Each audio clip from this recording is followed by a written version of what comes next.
Hello, আসসালামু আলাইকুম। আজ আমি হেয়ার ট্রান্সপ্লান্টের দ্বিতীয় দিনের হেড ওয়াশটা দেখাবো। প্রথম দিন আমার ভালোভাবে সব ময়লাগুলো উঠে না যাওয়ার কারণে দ্বিতীয় দিন আমি আবার হেড ওয়াশ করলাম ঠিক আগের নিয়মে। রাত্রে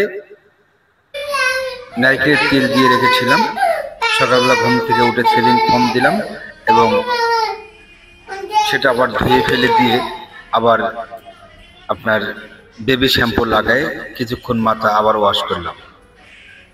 একটু ধৈর্য ধরে দেখবেন। দ্বিতীয় দিন ময়লাটা অনেক হালকা ছিল, তারপরেও আমি আলতো আলতো ভাবে ময়লাগুলো উঠানোর চেষ্টা করছি, যাতে গ্রাফগুলো যেন গোড়া থেকে না উঠে আসে।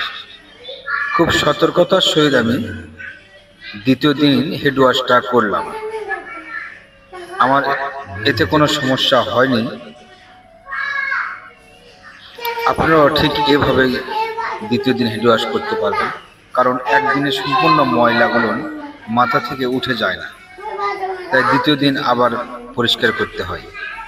তারপরে আমি কিছুক্ষণ পরিষ্কার করার পরে মাথায় আবার পানি দিলাম।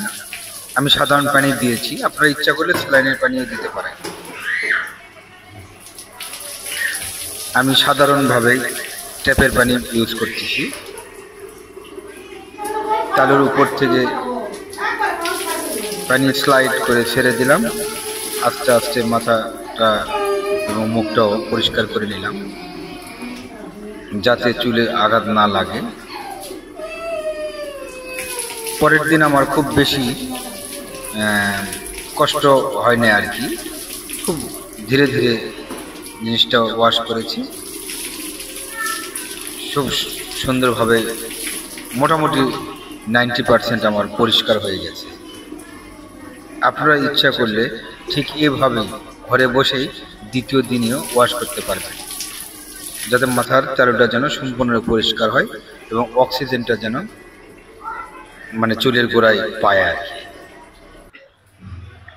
আপনাদেরকে তৃতীয়বার আবার শ্যাম্পু দেওয়ার পরে কিছুক্ষণ ওয়াশ করার পরে আমি ঝর্ণার পানিতে স্লাইড পানিটা ধীরে ধীরে ছাড়িয়ে দিয়ে ডাইরেক্ট গোসল করলাম। আপনারাও ঘরে বসে এভাবেই ওয়াশ করতে পারবেন।